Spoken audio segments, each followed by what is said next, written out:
Voilà, on va prier, on va se confier dans les mains de Dieu avant d'écouter ensemble la parole de Dieu. Prions. Seigneur Dieu Tout-Puissant, nous nous tournons vers toi, et après t'avoir chanté toutes nos louanges, nous avons besoin d'écouter ta parole.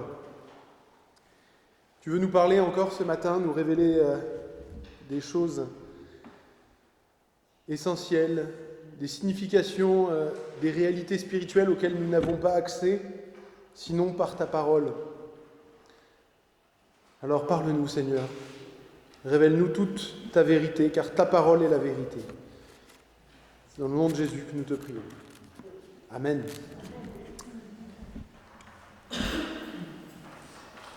Alors, en ce temps de l'Avent, je me suis demandé, mais quel sujet apporter, puisque nous continuons encore un peu pour des questions thématiques. Et en fait, le sujet qui m'est venu, c'est le sujet de qu'est-ce que ça signifie quand nous disons Jésus-Christ. Quelle est la signification de ces mots, et notamment du mot Christ.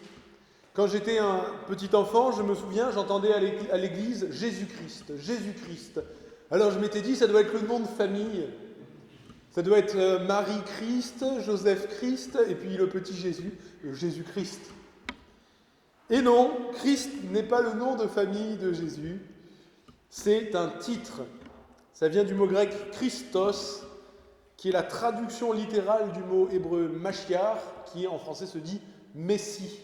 Et le Messie, cette signification, en hébreu, ça veut dire qui a été consacré par onction. Mais une fois qu'on a dit consacré par onction, qu'est-ce que ça nous avance? Pas tellement plus. Bon, voilà, il a été consacré par onction. Il faut expliquer consacré, c'est pas évident. Et onction, c'est pas le mot qu'on utilise tous les jours. Consacré par onction, ça veut dire qu'on a versé c'est un rituel par lequel quelque chose est mis pour un usage particulier au service de Dieu, pour un plan précis, nous allons voir lequel, et en versant de l'huile sur la tête.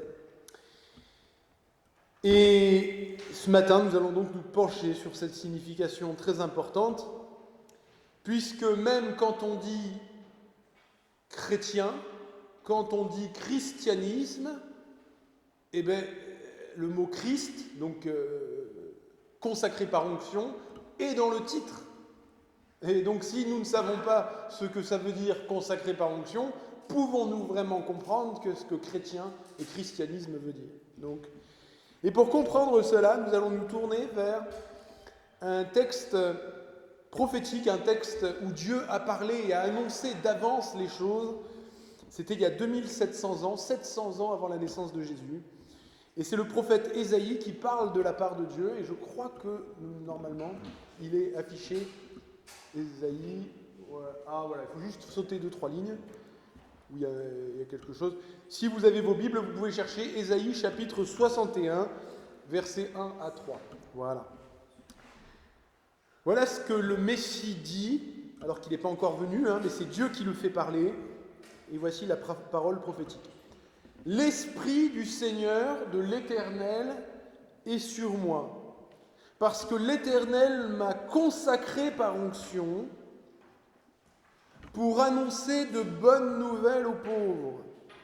Il m'a envoyé pour guérir ceux qui ont le cœur brisé, pour proclamer aux déportés la liberté et aux prisonniers la délivrance, pour proclamer une année de grâce, c'est-à-dire de pardon, de l'Éternel, et un jour de vengeance ou de justice, c'est l'idée, de notre Dieu, pour consoler tous ceux qui sont dans le deuil, pour donner aux habitants de Sion, de Jérusalem, c'est le même mot, qui sont en deuil, une belle parure au lieu de la cendre, parce qu'à l'époque, quand les gens étaient tristes, pour montrer leur tristesse, ils prenaient de la cendre et ils se la mettaient sur la tête. Une huile de joie au lieu du deuil, un costume de louange au lieu d'un esprit abattu. On les appellera alors térébinthes de la justice. Alors la térébinthe, c'est un arbre.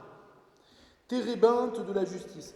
Plantation de l'Éternel destinée à manifester sa splendeur. sa gloire, selon les traductions qui sont toutes les deux bonnes. Voilà jusque-là la lecture de la parole de Dieu. Alors, si nous voulons comprendre ce que veut dire Christ ou Messie, puisque vous l'avez compris, c'est le même mot, simplement en deux langues différentes, il nous faut revenir à la Bible et chercher dans la Bible la première fois où cette idée apparaît. Alors, il y a déjà quelque chose avant même que le mot consacré par onction ou huile ou Messie. Il y a déjà quelque chose, puisque au tout début de la Bible, qu'est-ce qui se passe? Il y a Adam et Ève qui désobéissent à Dieu, ils décident d'être leur propre Dieu. Et qu'est-ce qui se passe? Dieu apparaît dans le jardin et il leur dit, il dit au serpent, il dit au diable, il lui dit, un jour, une femme aura un fils et elle t'écrasera la tête, tu seras vaincu. Quelque temps plus tard, à l'époque d'Abraham, Dieu dit à Abraham, un jour Abraham, toute la terre, toutes les familles de la terre, toutes les nations et tous les peuples recevront une bénédiction grâce à un de tes descendants, à quelqu'un de ta descendance. Mais jusqu'alors, il n'y a toujours pas question de Messie, pas question de Christ, il y a juste ces promesses, on ne sait même pas comment elles vont s'accomplir, sous quelle forme. Et la première fois où il y a un rite, où quelque part, quelqu'un va verser de l'huile au nom de Dieu et donner la signification de ces choses, eh bien ça va arriver 2 générations après Abraham.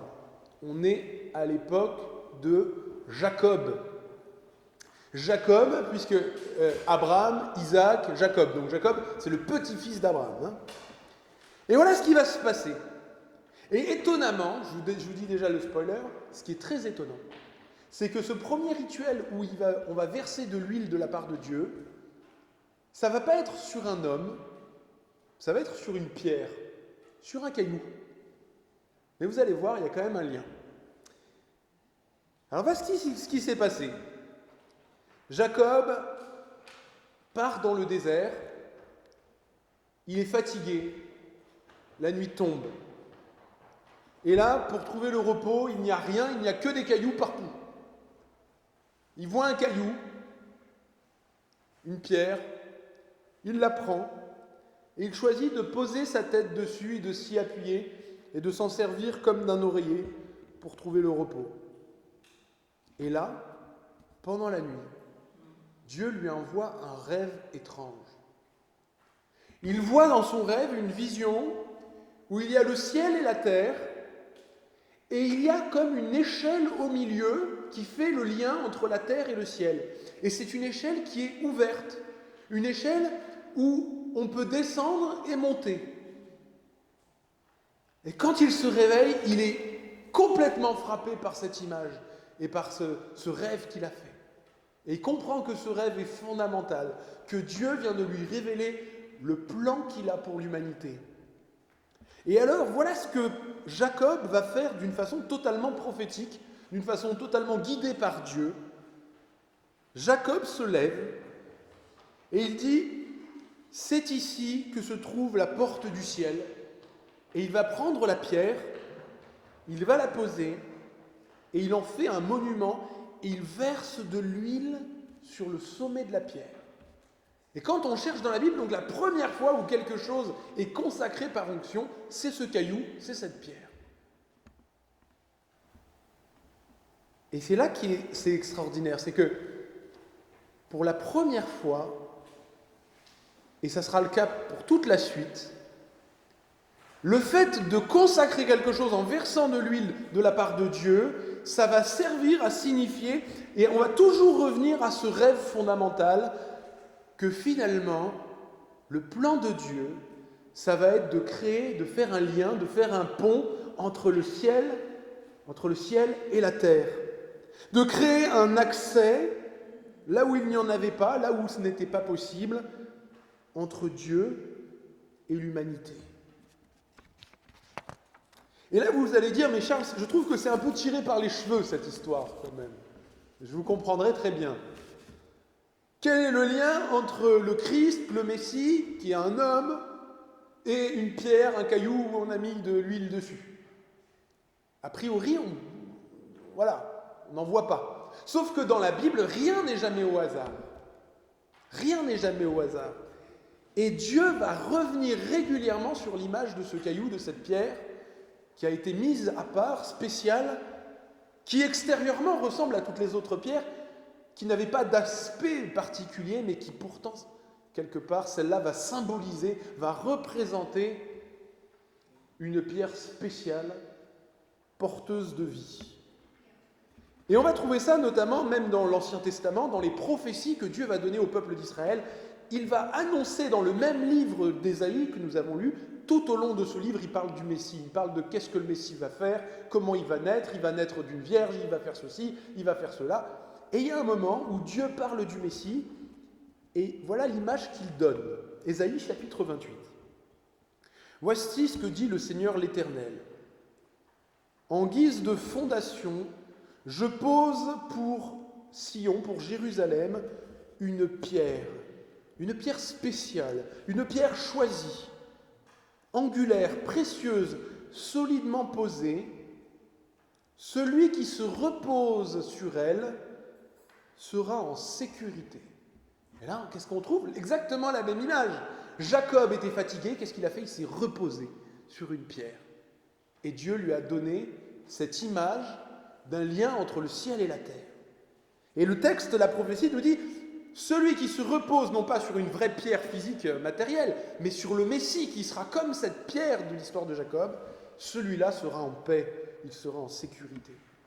Et quelques siècles plus tard, quand Jésus va venir et qu'ensuite les apôtres vont écrire les lettres dans le Nouveau Testament, l'apôtre Pierre va dire « Approchez-vous de Christ », donc de celui qui a été consacré par onction. Pierre vivante, rejetée par les hommes, mais pourtant choisie et précieuse devant Dieu. Donc la même image est réemployée. C'est pour ça que je dis que ce n'est pas un hasard, en fait, si le premier rituel de consécration avec de l'huile, ça a été sur un caillou, sur ce caillou-là, et que ça compte. Et ce n'est que finalement, pourquoi Dieu a choisi de le faire sur une pierre, et pourquoi il n'a pas choisi de le faire sur, je ne sais pas, le descendant de Jacob, par exemple, ou sur Jacob lui-même?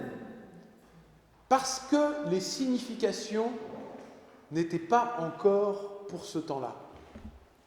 Parce que ce n'était que le tout début, et qu'aucun homme n'allait encore remplir cette fonction, même ne serait-ce que symbolique, entre le ciel et la terre. Quand est-ce que c'est que la première fois qu'un homme a reçu cette cérémonie, ce rituel d'onction, de versement de l'huile sur la tête? Eh bien, c'est à l'époque de Moïse.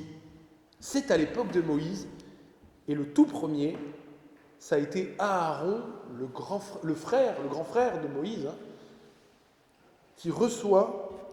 C'est Dieu qui dit à Moïse, tu prendras l'huile qui sert pour l'onction, tu en verseras sur sa tête et tu consacreras Aaron. Et ça ne s'arrête pas là. Dans les siècles qui viennent, qu'est-ce qui va arriver? Le peuple d'Israël va dire, nous on veut un roi, on veut un roi. Alors Dieu leur dit, mais je vous ai préparé un roi. Et le peuple dit, oui, mais on le veut tout de suite. Alors, quelques décennies plus tard, Dieu va leur donner le roi David. Et voilà ce que Dieu va demander au prophète Samuel. Il lui dit, tu iras trouver le jeune David et tu le consacreras par onction au milieu de ses frères. Et il est dit dans le texte, et alors l'Esprit de l'Éternel vint sur David. Et là, on comprend quelque chose d'autre. La vraie réalité, le but, c'est pas l'huile, le but, c'est l'Esprit de Dieu qui va vraiment, en fait, consacrer. Si on est consacré que par de l'huile, ça ne sert pas à grand-chose. Mais si on est consacré par l'Esprit de Dieu, c'est là, en fait, ce que signifiait cette huile. Et puis, la plupart des prophètes, d'ailleurs, ne sont jamais consacrés avec de l'huile. Ils ont l'Esprit Saint, mais ils n'ont pas d'huile. Sauf un prophète. Ce sera le prophète Élisée. Quelques siècles encore après David, un grand prophète apparaît au milieu du peuple hébreu, qui s'appelle le prophète Élie. Il va vivre dans le désert, il va inviter le peuple hébreu à la repentance. Et là, lui qui prépare le chemin du Seigneur reçoit cet ordre de Dieu qui lui dit « Élie, je t'envoie trouver le prophète Élisée, et sur lui tu pratiqueras l'onction, parce qu'il est ton successeur. » Et donc ce Élie va trouver ce Élisée qui va être un plus grand encore prophète que lui, pourtant Élie était un très grand prophète, et il va le consacrer par onction de la même manière. Tu oindras Élisée, fils de Shaphat, comme prophète à ta place. Et donc on trouve finalement 3 fonctions dans lesquelles il y a une question de consacration avec de l'huile. En premier lieu, les prêtres, le grand prêtre. En deuxième, le roi. Et en troisième, le prophète. Et dans chacune, finalement, quand on y réfléchit bien, en fait, ces 3 fonctions, eh bien, en fait, elles ont un lien avec le rêve de Jacob. Ces fonctions, elles servent à faire quoi ? Elles illustrent, elles symbolisent le lien qu'il doit y avoir entre Dieu et les hommes. Qu'est-ce que fait, et plus exactement, ce que Dieu fait, ce que Dieu planifie pour sauver les hommes. Dans le premier cas, par exemple, que fait le prêtre ? Comment un prêtre sauve les hommes ? En étant un intermédiaire entre Dieu et les hommes, en amenant devant Dieu les péchés des hommes et en demandant le pardon des péchés. Ce sera toute la fonction de prêtre dans le temple de Jérusalem. Comment un roi sauve les hommes ? En étant un grand guerrier, en combattant les ennemis de Dieu et en rendant la justice. Et comment un prophète sauve les hommes ? Il les sauve en annonçant la parole de vérité, en leur parlant de la part de Dieu et en accomplissant des miracles, notamment en guérissant les malades et en ressuscitant les morts. Sauf que, c'est ce qu'on voit en fait tout au long de la Bible, tous les hommes qui remplissaient ces fonctions, que ce soit Moïse, que ce soit Aaron, que ce soit Élie, que ce soit Élisée, que ce soit David ou Salomon, enfin bref, Aaron, n'en parlons pas, il a impliqué tout le peuple à faire de l'idolâtrie. Tous ces hommes, ils ont été faillibles. Ils ont tous chuté d'une manière ou d'une autre. Et toutes leurs erreurs, toutes leurs chutes nous sont racontées en détail dans la Bible. Bon, peut-être pas toutes, mais en tout cas, on en a déjà un bon aperçu. Et donc, on comprend bien que eux qui sont faillibles moralement, qui ne sont pas parfaits, eh bien, ne peuvent pas être réellement cette échelle entre le ciel et la terre. Ils ne peuvent pas être vraiment symboliquement cette pierre consacrée spéciale qui va permettre une fois pour toutes de faire ce lien et de sauver les hommes en étant un intermédiaire. Et en plus de ça, nous le comprenons, ils n'ont duré tous ces hommes qu'un temps. Et pratiquement à chaque fois d'ailleurs, ils ont des successeurs qui ne sont pas fiables, qui sont encore même moins fiables qu'eux. Et donc on attend tout au long de la Bible, de l'Ancien Testament, et les Hébreux l'avaient bien compris, on attend un Messie. Pas plusieurs personnes consacrées, chacune remplissant des fonctions différentes. On attend un homme qui va réussir à remplir toutes ces fonctions en étant un seul. Et c'est exactement en fait le sujet du passage que nous avons vu. Puisque le Messie dit prophétiquement, comme s'il parlait lui-même alors qu'il n'est pas encore venu, « L'Esprit du Seigneur de l'Éternel est sur moi parce que l'Éternel m'a consacré par onction. » Et là, dans tout ce qui va suivre, qu'est-ce qu'il fait ? Il fait des trucs de prêtre, il fait des trucs de roi, il fait des trucs de prophète. Il va apporter la justice et la vengeance de Dieu. Il va consoler ceux qui sont dans le deuil. Ça, c'est plutôt un truc de prophète. Il va proclamer la liberté aux prisonniers, la délivrance. Ça, c'est un truc de prêtre, voilà. Guérir ceux qui ont le cœur brisé, etc., etc. Et donc, en fait, c'est ce qu'on comprend. Il va falloir qu'une personne, un seul homme, incarne toutes ces fonctions, reçoive cette consécration, cette huile sur sa tête, au moins symboliquement, et que c'est lui qui va être le Messie unique et éternel. Sauf que qui est éternel ? quel homme est éternel?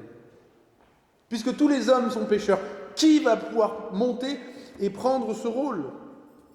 Et c'est là où, surprise et surprise, tout au long de l'Ancien Testament déjà, petit à petit, on commence à comprendre et à découvrir que le Messie ne peut pas être quelqu'un d'autre que Dieu lui-même. Et il y a même un moment, un psaume, c'est le psaume, il y a le psaume 110 où David s'exclame en disant « Le Seigneur a dit à mon Seigneur ». Et on dit « Mais je ne comprends pas. Il parle du Messie en l'appelant son Seigneur. Et comment est-ce qu'il peut être son Seigneur qui parle à son Seigneur? On ne comprend plus rien. Et il y a même au psaume 45 un moment où le roi David appelle le Messie Dieu. Il lui dit « Toi, tu aimes vraiment la justice et tu détestes vraiment la méchanceté. » Et là, il parle au Messie. Et c'est pourquoi, ô Dieu, et là, il lui parle, tu es Dieu, ton Dieu, là on dit, mais il y a combien de dieux? T'as consacré par onction d'une huile de joie au-dessus de tous tes compagnons. Et c'est pareil, il y a une prophétie que nous verrons, je crois, j'espère, je pense, en tout cas dimanche prochain, où dans le prophète Michée dit, voilà, il y aura un roi, il va naître à Bethléem, et les origines de ce roi, son origine remonte à l'éternité. Qui redescend de l'éternité sinon Dieu?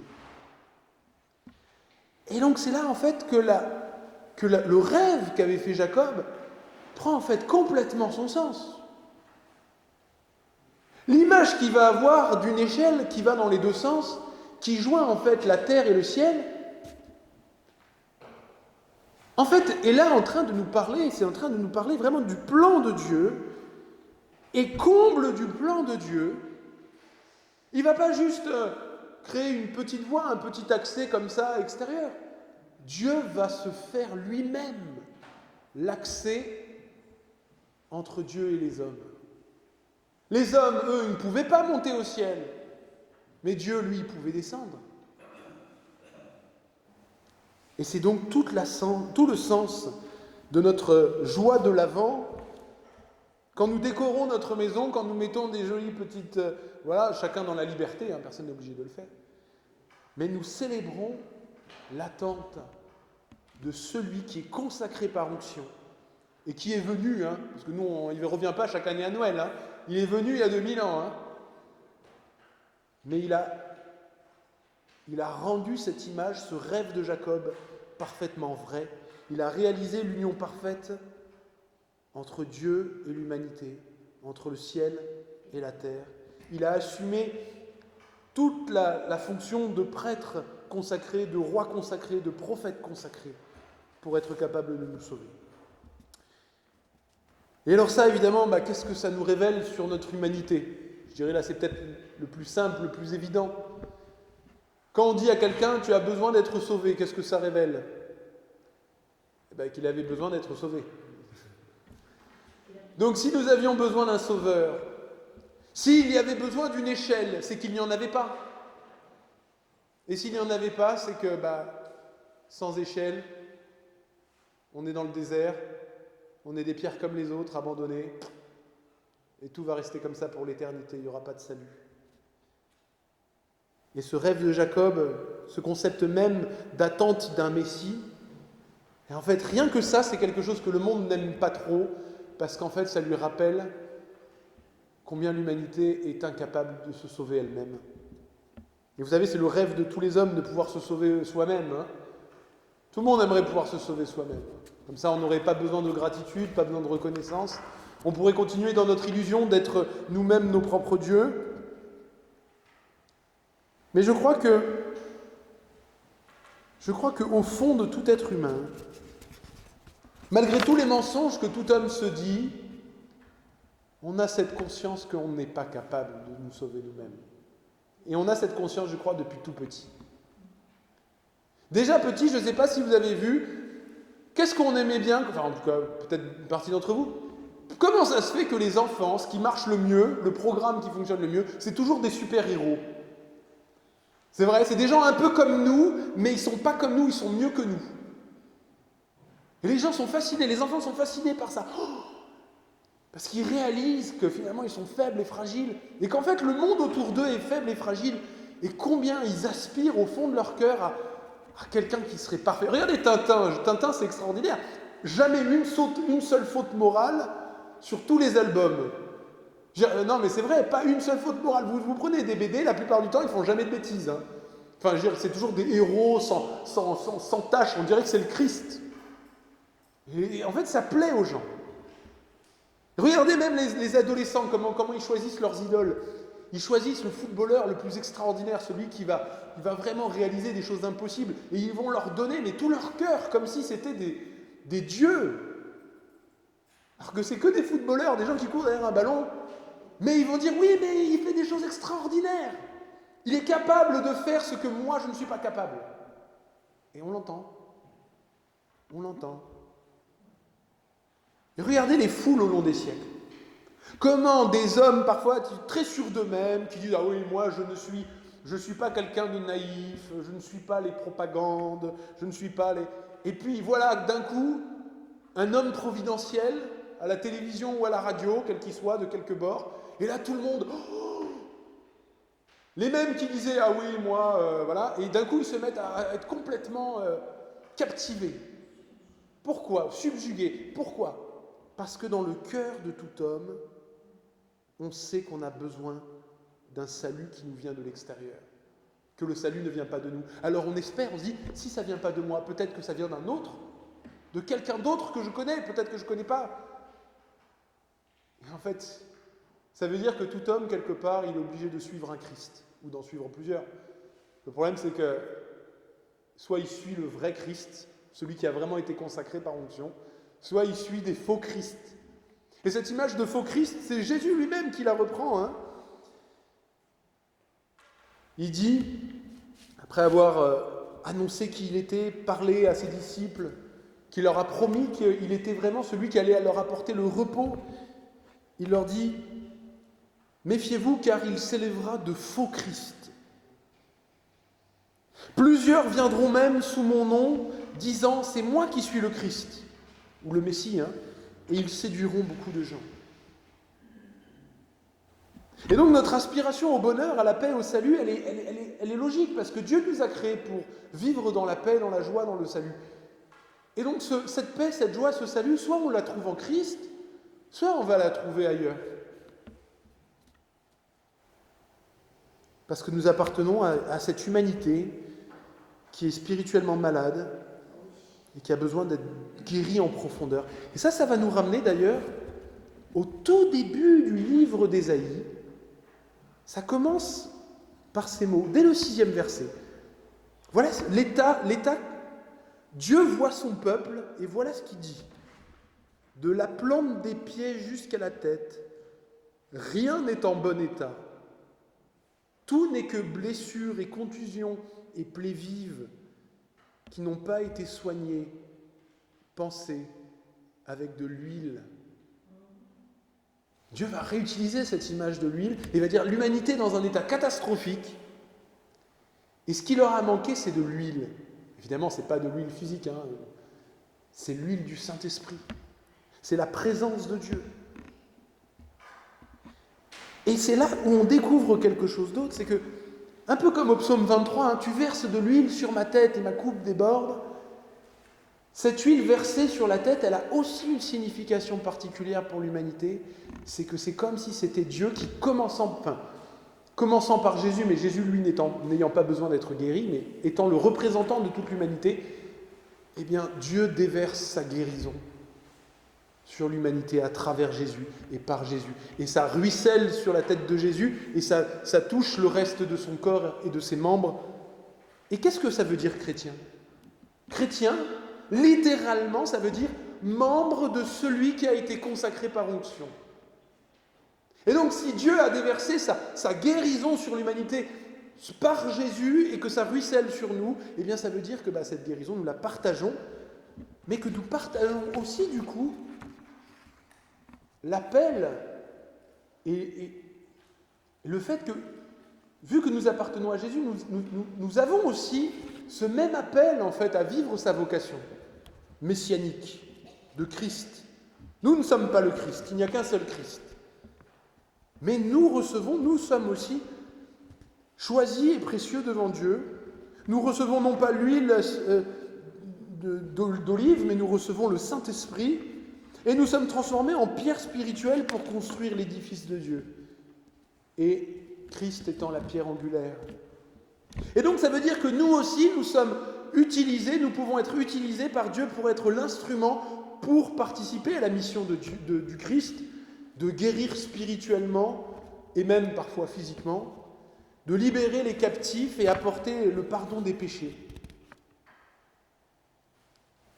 Et même, c'est ce que nous voyons aussi, c'est tous ces éléments, et même pratiquer à notre tour, dans certaines situations, le rite de l'onction des malades. C'est étonnant qu'il y ait cet élément qui reste, que Dieu nous dit, voilà, si quelqu'un est malade, pour demander comme signe, pour demander la guérison, qu'il appelle les anciens de l'Église, et que les anciens de l'Église prient pour lui, en lui appliquant de l'huile au nom du Seigneur. Et la prière de la foi sauvera le malade, et le Seigneur le relèvera. Et s'il a commis des péchés, le pardon lui sera accordé. On retrouve en fait les mêmes éléments finalement de la vocation du Messie, mais simplement que nous avons par capillarité, je dirais. Ainsi donc, voilà, c'est la signification, je crois, vraiment de ces paroles, de celui qui a été consacré par onction. C'est aussi notre appel en tant que chrétien de vivre ces choses et de cette manière. Le Messie a été consacré par Dieu, choisi pour la guérison de l'humanité, pour rétablir ce lien, cette échelle, cette ouverture, cette porte entre le ciel et la terre, pour guérir ce qui est brisé, pour libérer les captifs du mal, de la mort et du péché. Vous aurez donc compris, quand nous disons Jésus-Christ, ce n'est pas son nom de famille, ce n'est pas un titre verbeux, mais c'est parce que ce concept, cette notion, cet appel, cette attente du Christ, du Messie, c'est le fil rouge de l'histoire, et on va en parler dans 2 semaines au spectacle. C'est le fil rouge de l'histoire, c'est le centre du plan de Dieu pour sauver sa création, pour sauver l'humanité et pour sauver aussi chacun de nous, personnellement. Et maintenant, je vous invite à la prière.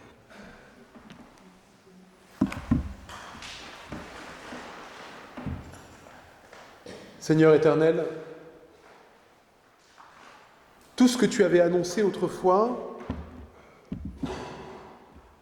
soit c'est accompli, pour la très grande majorité, soit reste encore à accomplir quand ton Fils reviendra. Mais cette échelle entre le ciel et la terre, elle est là. Cette porte ouverte entre Dieu et les hommes, elle a été ouverte et personne ne pourra plus jamais la refermer.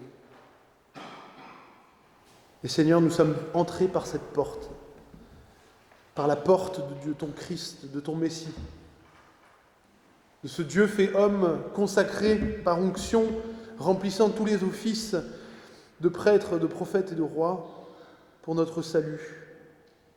Par lui, nous devenons des pierres vivantes et tu nous envoies dans le monde pour être témoins de cet accès libre que tu as fait. Seigneur, quand ce temps de Noël, quand ces semaines de l'Avent,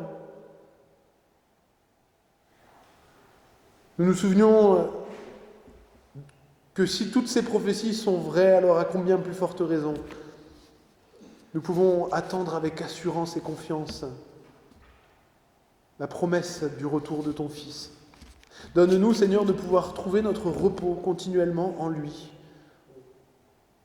qu'il devienne comme l'oreiller de notre paix, de notre sommeil, de notre vie. À toi, Seigneur, la gloire et la puissance, pour la gloire de ton Christ, de notre Seigneur. Amen.